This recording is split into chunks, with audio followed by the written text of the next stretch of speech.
नमस्कार दोस्तों।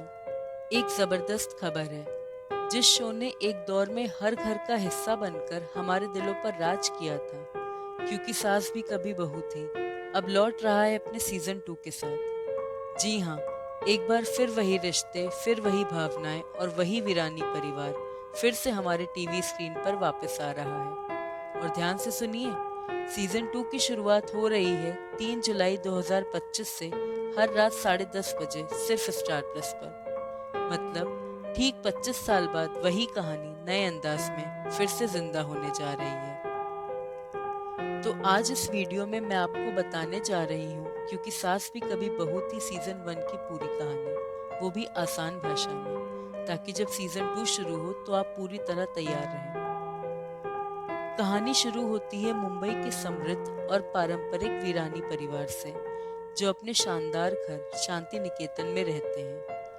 परिवार की सबसे बुजुर्ग और आदरणीय सदस्य हैं अम्बा वीरानी, जिन्हें सब बा कहकर बुलाते हैं। उनका सपना है कि पूरा परिवार एकजुट रहे। घर की 3 मुख्य बहुएं हैं, सविता, गायत्री और दक्षा, जो दिखने में तो एकजुट हैं, लेकिन अंदर ही अंदर अपने वर्चस्व की लड़ाई लड़ती हैं।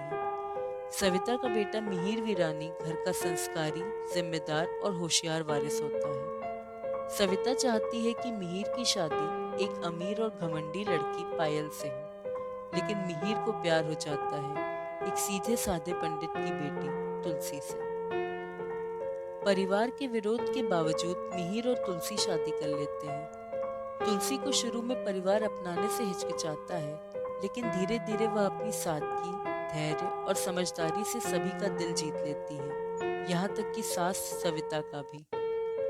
मिहिर और तुलसी का बेटा गौतम जन्म लेता है। तभी मिहिर का एक्सीडेंट होता है और सबको लगता है कि वो मर गया है, लेकिन असल में मिहिर जिंदा होता है, पर उसकी याददाश्त चली जाती है। उसे डॉक्टर मंदिरा मिलती है, जो उसका इलाज करते करते उससे प्यार कर बैठती है और झूठा दावा करती है कि वह मिहिर के बच्चे की मां बनने वाली है। उधर तुलसी मंदिरा के भाई अनुपम से शादी के लिए मान जाती है, लेकिन मिहिर की वापसी के बाद वो रिश्ता टूट जाता है। मिहिर की याददाश्त लौट आती है और वह फिर से तुलसी के साथ रहने लगता है। पायल, जो अब तक शांत थी, बदला लेने लगती है, लेकिन तुलसी उसकी साजिशों को नाकाम कर देती है। तुलसी और मिहिर की बेटी शोभा जन्म लेती है। वहीं गौतम को मिहिर के भाई किरण और उनकी पत्नी आरती को सौंप दिया जाता है, क्योंकि उनके कोई बच्चा नहीं था। वे गौतम को लेकर विदेश चले जाते हैं। कुछ सालों बाद तुलसी को एक और बेटा हर्ष होता है। किरण, आरती और गौतम वापस भारत लौटते हैं। अब उनके साथ बेटी करिश्मा भी होती है। गौतम को सच्चाई का पता चलता है कि मिहिर और तुलसी उसके असली माता पिता हैं। तुलसी चाहती है कि गौतम की शादी गंगा से हो, लेकिन गौतम को प्यार होता है तीशा से और वह उसी से शादी करता है। गौतम का चचेरा भाई साहिल गंगा से शादी करता है। शोभा की शादी विशाल से होती है, लेकिन विशाल की मौत के बाद वह विधवा हो जाती है। वो बाद में विशाल के दोस्त अभिषेक से शादी करती है, लेकिन बाद में पता चलता है कि अभिषेक और राठी ने मिलकर विशाल की हत्या की थी। उधर मंदिरा तुलसी को मारने की साजिश रचती है, लेकिन गलती से तीशा और उसका बच्चा एक्सीडेंट में मारे जाते हैं। गौतम फिर दामिनी से शादी करता है। दामिनी और गंगा दोनों एक साथ प्रेग्नेंट होती हैं, लेकिन गंगा का बच्चा नहीं बचता। दामिनी जुड़वा बच्चों मयंक और नकुल को जन्म देती है और नकुल को गंगा और साहिल को दे देती है। अब एक बड़ा खुलासा होता है। हर्ष दरअसल तुलसी का बेटा नहीं होता, बल्कि उसकी चचेरी बहन केसर का बेटा होता है, जिसने अपने बेटे को तुलसी के असली बेटे अंश से बदल दिया था। अंश को आदित्य गुजराल पालते हैं। वो एक बहुत बड़े बिजनेसमैन होते हैं। अंश बड़ा होकर जुनूनी और क्रूर स्वभाव का इंसान बनता है। करण मिहिर और मंदिरा का बेटा होता है, जिसे तुलसी ने अपनाया और बेटा बनाया। करण को नंदिनी से प्यार होता है, लेकिन नंदिनी की शादी अंश से हो जाती है। अंश शादी के बाद नंदिनी का रेप करता है, उसे प्रताड़ित करता है, और एक दिन जब वो उसे मारने की कोशिश करता है, तो तुलसी उसे गोली मार देती है, जिसमें अंश की मौत हो जाती है। नंदिनी भी कोमा में चली जाती है, लेकिन एक बेटी भूमि को जन्म देती है। करण अपनी दोस्त तान्या से शादी करता है ताकि वह भूमि की परवरिश कर सके। बाद में नंदिनी को होश आता है और करण और नंदिनी फिर से साथ हो जाते हैं। तान्या को एक बेटा मंथन होता है। साहिल और गंगा का बेटा लक्ष्य होता है, लेकिन तभी साहिल का अफेयर तृप्ति से शुरू हो जाता है। तृप्ति गंगा के साथ विश्वासघात करती है और धीरे धीरे साहिल पर पूरी तरह हावी हो जाती है। तृप्ति की वजह से साहिल और गंगा के रिश्ते में दरार आ जाती है।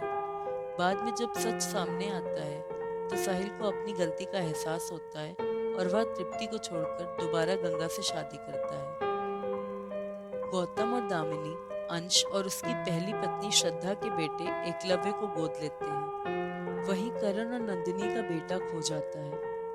मीरा एक वकील और तुलसी की दोस्त मिहिर से प्यार करने लगती है और मंदिरा के साथ मिलकर षड्यंत्र रचती है। जब सविता को यह बात पता चलती है तो मीरा और मंदिरा उसे नुकसान पहुंचाते हैं। सविता लाइफ सपोर्ट सिस्टम पर होती है और खुद ही तुलसी से विनती करती है कि वो उसे उसके कष्टों से मुक्ति दे दे। तुलसी उसकी बात मान लेती है और तार निकाल देती है।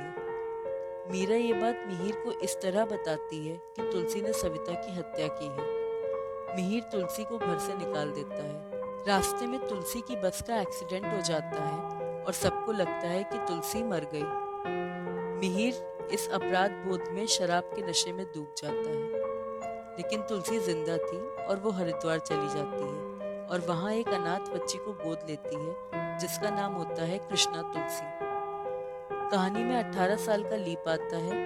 कृष्णा तुलसी बड़ी हो चुकी होती है और पढ़ाई के लिए मुंबई आती है, जहाँ उसकी मुलाकात लक्ष्य से होती है और दोनों को प्यार हो जाता है। लेकिन परिवार के दबाव और साजिशों के कारण कृष्णा तुलसी की शादी एकलव्य से कर दी जाती है, जो अंश का बेटा होता है और अंश जैसा ही दिखता है। एकलव्य शुरुआत में कृष्णा से प्यार करता है, लेकिन बाद में जब उसे सच्चाई का एहसास होता है तो वह पीछे हट जाता है।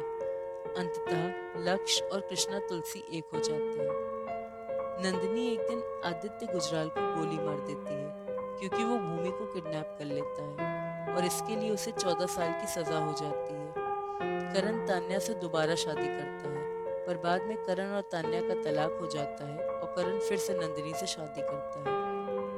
तुलसी वापस शांति निकेतन लौटती है और मीरा, मंदिरा, तृप्ति और जूही जो नकली तुलसी बनकर आई थी, इन सभी को हराकर अपने परिवार को एक बार फिर जोड़ लेती है।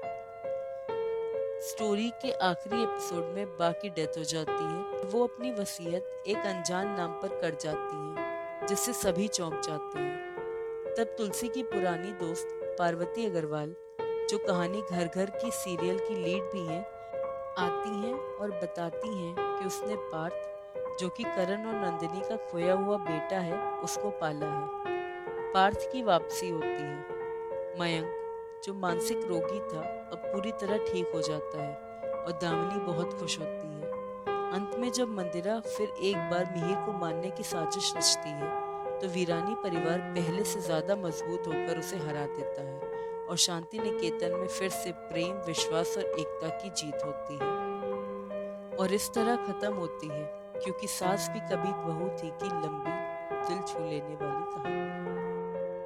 अगर आप क्योंकि सास भी कभी बहू की तरह किसी और सीरियल की कहानी भी सुनना चाहते हैं, तो आप हमें कमेंट बॉक्स में लिखकर ज़रूर बताइएगा। हम आपकी ये ख्वाहिश पूरी करने की पूरी कोशिश करेंगे। तब तक के लिए please like and subscribe my channel and thanks for watching.